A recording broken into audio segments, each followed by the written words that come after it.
Hello, welcome to the new Dr. Michael Explains the Water presentation. This is a more detailed explanation of the water presentation that I did on YouTube a while back that seemed to go viral. I've tried diligently to correct any and all mistakes that I made in that, and I'm trying to more accurately represent all the information. However, I need to clearly state that this is my personal opinion based on my personal research. It is not associated or affiliated with any water ionizer company whatsoever. With that said, let's begin.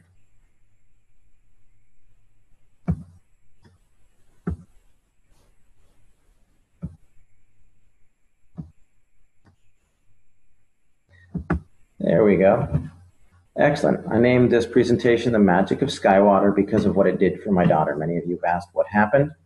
Basically, my daughter Skylar was born back in May of 2009 with a severe case of gastroschisis. She was literally born inside out. Everything that was supposed to be on the inside was the outside. Stomach, liver, pancreas, spleen, small intestine, large intestine, bladder, and right ovary. She went through a period where the biggest complication was known as acute dehydration syndrome. She spent a year at Scottish Rite. She came home after 2 colostomies and a resection of her bowel.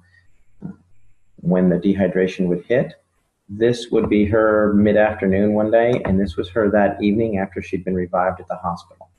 Basically, the bowel would shut down, and so I became a hydration expert.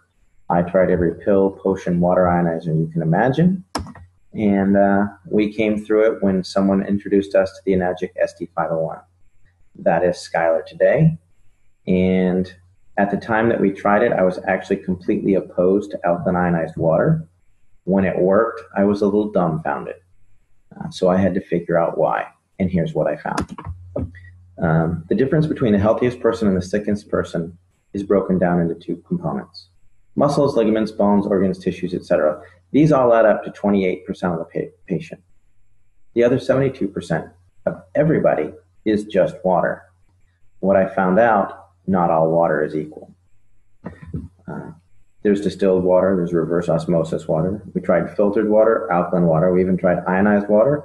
We thought we'd found something with alkaline ionized water and it proved to be more dangerous than beneficial. And then there's something that's called electrolyzed reduced water.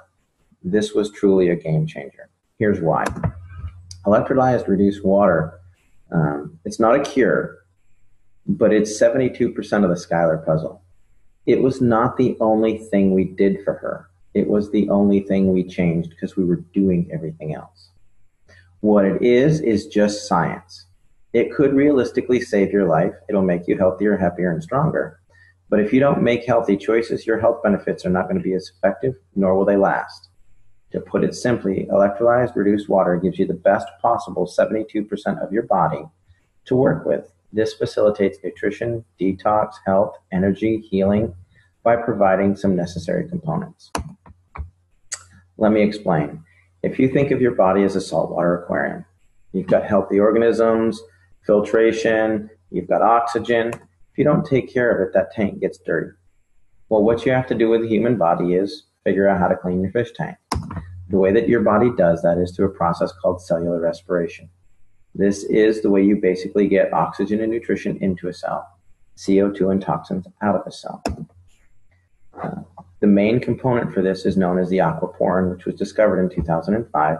And essentially, it's the high-speed plumbing system for the cells, and it's the fastest way to get the good stuff in and the bad stuff out. Let me give you a brief course on cellular respiration. If you look over here, you'll see that there's a cell. There's some hemoglobin here. There's an aquaporin here. There's a charge. And this represents a cluster of water molecules that are electrostatically stacked together. Well, as your cell compresses, it excretes CO2 and toxins. When it pops open, it brings in oxygen and nutrition. When it collapses, it excretes CO2 and toxins. When it opens back up, it brings in oxygen and nutrition. This is called tensegrity. It's the premise by which an MRI works.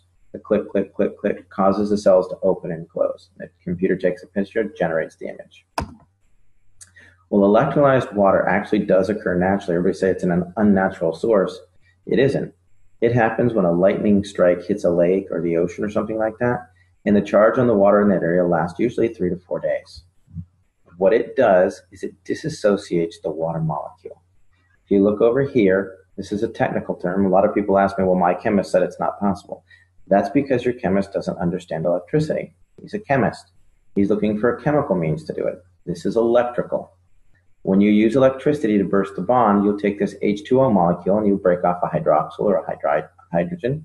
Sometimes you break them both off. What that does is it releases molecular hydrogen, active oxygen, hydroxyl ions, which are a free radical scavenger, in a water that's literally restructured for rapid absorption, thus maximizing nutrition and detoxification. It's nothing more fancy than that. It is superior hydration because your body needs these four things. Let me explain. When your body goes to produce energy, you oxidize pyruvate that is then driven across a hydrogen-charged membrane into the Krebs cycle. In the presence of free electrons, you'll produce 32 to 34 ATPs. Then you need hydroxyls to scavenge out all the garbage. That's it. Works on a cellular level. Another thing that's different between electrically changed water and chemically changed water is electrically reduced water is not affected by stomach acid. The pH is a byproduct. When people say, oh, you need pH water, no, they don't. They need water with molecular hydrogen, active oxygen, and hydroxyl anions. Alkaline water is just water with more minerals. It is affected by the chemistry of the stomach. Electrolyzed reduced water is not. Another factor is it's self-limiting. The charge on the water only lasts for 3 or 4 days. Therefore, it's not going to build up in your system. If you have chemically altered water, it will build up in your system. It will affect blood pH because the calcium, magnesium, potassium get stuck there. Currently, I have not found any negative research on PubMed in regards to electrolyzed reduced water. That doesn't mean there isn't any. It means that I couldn't find any. So how does this work? Well, basically they took a lightning strike, put it in some medical grade titanium plates that were dipped in platinum and put it into a machine that's about the size of a coffee pot.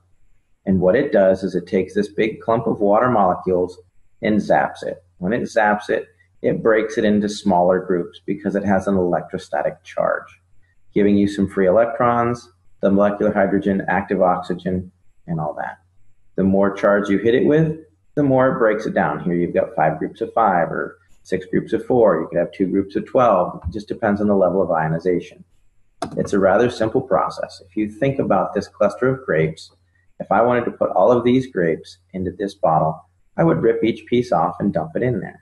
If I tried to cram the whole thing in there, there would be grapes that were rolling around the floor and missed the thing and all that.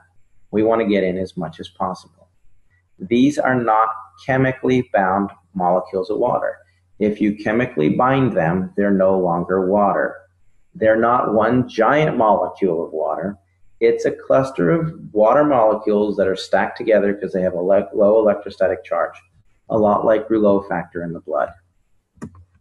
Another way to look at it is when my son was rolling around on the carpet, his hair got a high static charge. He's actually holding onto a necklace that's not causing his hair to stand up. But what happens is the hair dispersed. It got its own little static charge and it caused it to stand up and spread out instead of laying down clustered together. When you ionize water, you're causing the water molecules to disperse. That's all you're doing. If you want to research this phenomenon like I did, don't use Google. It is my personal favorite search engine, but it's also the one that's most manipulated and hard to reference accurately. Besides, you can support anything with a quick Google search. The world was supposed to end several times. Just check Google. Instead, we're looking at something more scientific and how it affects the body. Do clinical research on PubMed, and you'll find that if you look up electrolyzed reduced water or hyphenate electrolyzed reduced water, molecular hydrogen, active oxygen, hydroxyl anions, free radical scavengers, you're going to find what I have found, that there's a lot of research to support this type of water. You're also going to find that if you look at pure alkaline ionized water, there's a lot of dangers that are associated with the remineralization component, which we'll get into in a moment. Molecular hydrogen is easily the primary benefit of electrolyzed reduced water. It literally charges the cell membrane of every single cell in the body, increasing its electrochemical potential. That means makes it healthier, able to get good stuff in and bad stuff out. It's also a critical component for the nervous system. There's a vast amount of research on PubMed in molecular hydrogen in Parkinson's, in MS, in autism, things like that. And finally, it works as a powerful antioxidant. The next component of the water is it is loaded with active oxygen. Active oxygen is what's required to produce ATP. It's what's driving the Krebs cycle. When you run out of active oxygen, your body starts to shut down because it can't work correctly. It's just like a fire. If you remove the oxygen, it goes out. Finally, there's the antioxidant and free radical scavenger components. Basically, iron in any acidic environment will start to rust. You can leave your tools from your garden outside in the rain and they're going to rust. Well, where do we have iron? We have it in hemoglobin, we talked about during cellular respiration, but we've also got it in the red blood cells. We got it in the brain, the kidneys, the lungs, the lymphatic system, the bones. If it's in an acidic environment, it's going to oxidize, which will create a toxic burden. Your body is designed to be slightly on the alkaline side. Today, we're flush with oxidative and acidic disease processes. The number one acidic disease process we have right now is cancer. It's actually, the prime cause is oxygen deficiency. You can look up Otto Warburg, there's some research on that. Don't Google it, go to PubMed, read the research. Number one acidic disease is hyperketoacidosis, which is basically diabetes. They're now causing autism, diabetes of the brain. Secondarily, all of your inflammatory diseases are acidic by nature. That's what's wrong with Skylar with her irritable bowel syndrome. Your arthritis, it's an acidic waste product. Fibromyalgia, hyperlactic acidosis. Chronic fatigue and endocrine stress is all associated with an acidic environment. And why are we becoming so acidic? Well, we drink coffee, tea, soda. There's an enormous level of reverse osmosis, water, which is misunderstood.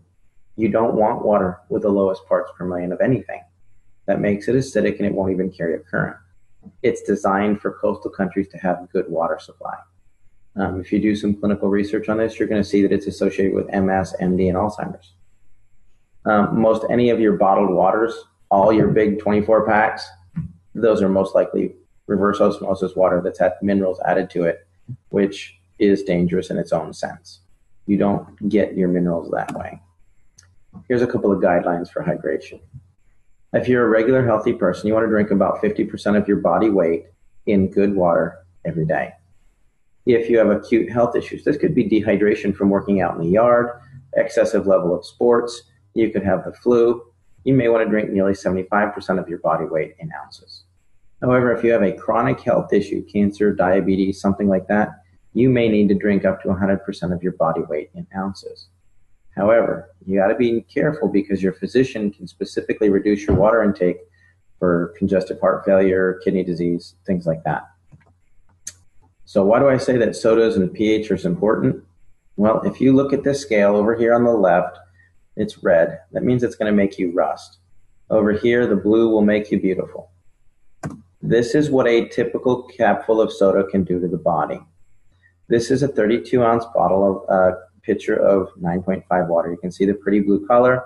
It's loaded with hydrogen, oxygen, etc., etc. This is about a tablespoon of Sprite. It's high on the acid content. So what I did is I poured this water into this cup and ended up with a cup full of acid. It didn't dilute it at all. I then took this cup and poured it into 32 ounces. Now, mind you, this is a tablespoon of Sprite, and it destroyed 32 ounces or 2 pounds of water. Makes you think differently about going to McDonald's and supersizing it. You're literally acidifying your system. Yes, lemon juice in your water will do this as well. The reason that lemon water affects the body in an alkaline nature is it causes your pancreas to excrete an 8.8 enzyme to neutralize it. Just as a side note. Other things that we do. This was huge for Skylar. And I didn't realize it was such a big deal because we ate a lot of organic food. But you can use this water to clean your veggies. These are cherub tomatoes that I used to buy and just rip the top off and start eating them. I washed them in the 11.5 water from my SD501, and that is what came off. I was appalled. I was amazed. It tasted like they were fresh garden tomatoes. And when you smell this, it smelled like there was Windex or cleaning agents in that glass. And the reason that that happens is because all of your pesticides are petroleum based, so they don't wash off. Another thing we use it for is our pet. I thought this was funny, so I'd include it. Thanks, Henry. This looks great and all, but does your house have any Kangen water? You know, we did the proverbial test, put out a bowl of tap water, put out Kangen water. Callie will drink the Kangen water every time. Another thing is the disinfectant aspect of this. This isn't just 2.5 strong acid. Because it has that solution chamber on the side, which 90% of all water ionizers on the market do not have. This machine produces 2.5 electrolyzed hypochlorous acid. The other machines do not. That is very important. Electrolyzed reduced water has been shown to kill MRSA, Kripke staph, E. coli staph, strep, all of that. Even worked on the C. diff. That was a problem with Skylar. None of the other water ionizers that do not have a specific saline solution can produce hypochlorous acid in an FDA-approved level. And let me explain. In 2009, 2 months before Skylar was born, the FDA approved hypochlorous acid. It's a sterilant. It will kill just about anything. They're now starting to use it in all hospitals all over the world and places like that. A lot of physicians are using it, wound care specialists. We've been heavily involved in that because of the miracles we've seen with it. However, electrolyzing regular tap water without the addition of a salt solution does not meet the FDA criteria. As a note, the FDA has not evaluated the SD501 either, to the best of my knowledge. What it has done is there's been a third-party evaluation by ATS Labs where they reran the Sterilox system FDA experiments on live cultured bacteria, and they got complete sterilization that was equivalent to the Sterilox system. Basically, hypochlorous acid occurs naturally in the body because it's produced in the immune system. It's actually the biochemical agent that starts the clotting process, making it ideal for initial wound care, and it destroys bacteria and viruses. Recent studies are actually underway to test this using necrotic wound. I'm working with several physicians and wound care specialists as it pertains specifically to necrotizing fasciitis, gangrene, MRSA, things like that. And the results are really promising. We're not the only one doing this. This is a global thing, and the results are really good. Why I look at the SD501 exclusively, or when I compare the competition, because they all want some information. Number one thing is power supply. Does it have enough energy to do it? There's been a lot of song and dance about the SD501 uses a transformer. It does, but it also has a switch mode power supply to regulate that and a condenser. If it doesn't have a transformer, it can't ramp your 110 watts up to 230 and keep it there. Switch mode goes up and down, up and down, up and down. What this transformer does is it ramps it up, and the switch mode will start to slow it down, but the condenser allows them to work together to keep a nice stable stream of energy. On top of that, you need enough amperage. A half amp to a 1 amp machine is not going to get it done. Doesn't mean it's not a good machine. It just means it's not comparable to the SD501. You need 2 to 3 amps to make it effective. You can ask any electrician. The voltage doesn't really matter. The amperage will kill you. The next component is you need a large quality plates. Most competitor plates are about 53 square centimeters. The Enagic plates are nearly 90 square centimeters each. So if you have one of the competitor machines with 12 plates, they've got like 600 square centimeters. Well, the basic Enagic SD501 has 640 square centimeters. The Kangen 8 has 720 square centimeters. So just because it has more plates doesn't mean the plates are the same size. Next, I look for a liquid saline electrolysis enhancer. That's because it's the only way to produce FDA-approved levels of hypochlorous acid.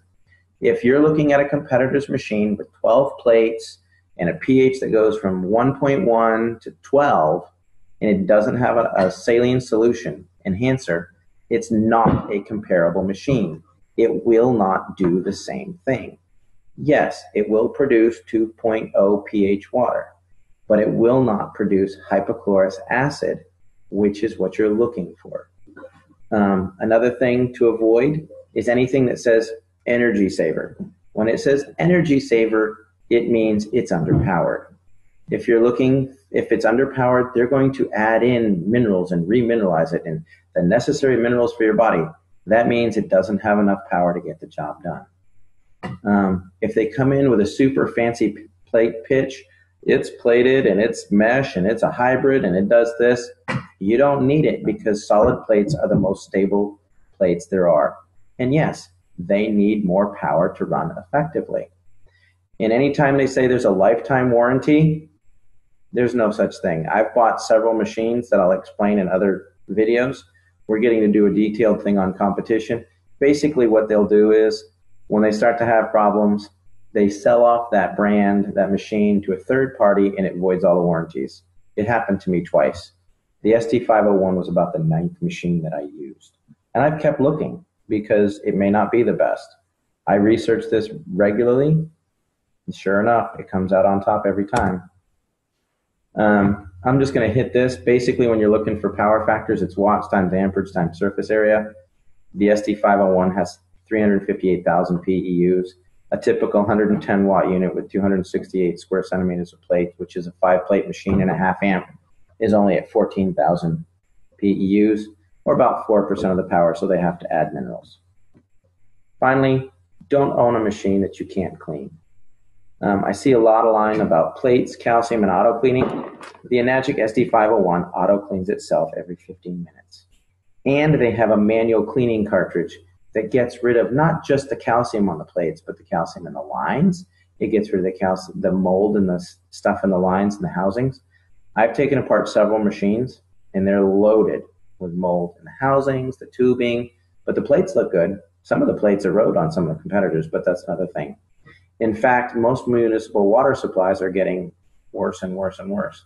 And Enagic is staying abreast of this and realizes that they need to have a dedicated team of technicians that can completely clean your machine. If you can't clean your machine, you're most likely going to be drinking mold. That's my opinion. I could be wrong. But the machines that I've taken apart, I found mold in every one of them. And I took care of them according to manufacturer's standards. Here's a couple of plates.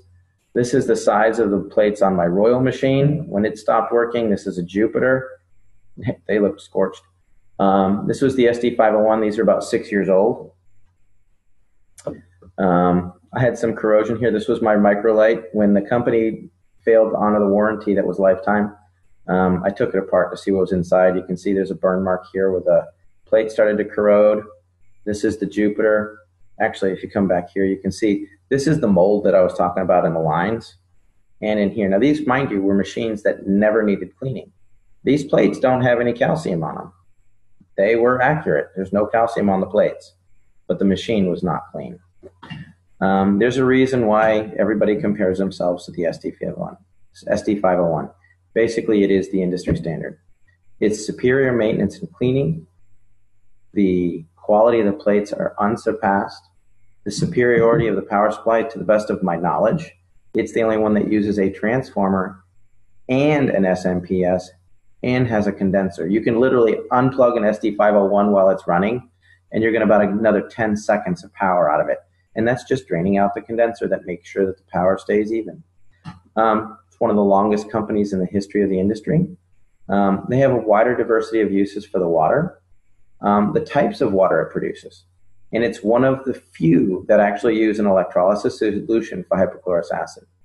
If their machine is bragging that they don't use a solution, it doesn't work. You can't use it for sterilization, period. Why I personally feel the ST501 is the best, I tried 8 or more alkaline water ionizers. Bottom line is it worked for Skylar. Within 4 days, 80% of her symptoms had resolved. She had her first solid bowel movement in 10 days. And within 6 months, she was off feeding ports. Was it the water? Yeah, because it was the only thing left to try. Did it cure her? No. We were doing a lot of things. Enzymes, probiotics. She was doing her medications. She was doing protein powders, MCT oils, medium chain triglyceride. She was doing all that. But the water was allowing it to get into the cell and the bad stuff to get out. The short answer is it produces 7 types of highly bioavailable water. It is already endorsed by thousands of hospitals and used thousands of doctors and used in hospitals all over the world. The drinking water it creates has high levels of hydrogen, oxygen, and antioxidants. It can also be used for FDA-level disinfecting, cleaning, food prep, and cosmetics. I'm Dr. Michael. If you have a specific question for me, you can email at drmichaelexplains@gmail.com. For more information about electrolyzed reduced water machine that we use for Skylar, please go to skywaterinc.net. Hopefully we'll clarify some stuff, and that should help you people a lot. And if there's anything that I can do, let me know. Look forward to some more meetings that we're going to have coming up, more webinars. We're going to be doing a detailed explanation of Skylar's story. We're going to talk about electrolyzed reduced water and the science behind it in detail. There's a detailed presentation on hypochlorous acid. Everybody's really looking forward to the Dr. Michael Explains the competition and why I say that there really isn't any. By the time you buy some of the competitors, there's some that go, why the SD501 doesn't work, or it's a pyramid scheme or whatever. They honestly have no idea what they're comparing. If you look at their machine and spend $3,200 or $2,500 for it, you have to turn around and spend another $3,000 to $5,000 for a hypochlorous acid machine. Then you have apples to apples. You don't get that when they're trying to pitch you on why you don't want the SD501. Bottom line is, it is the best machine that I have found. The only thing that I think may rival that is the Kangen 8, which has 8 plates. I've used it. It's phenomenal. We recommend it a lot.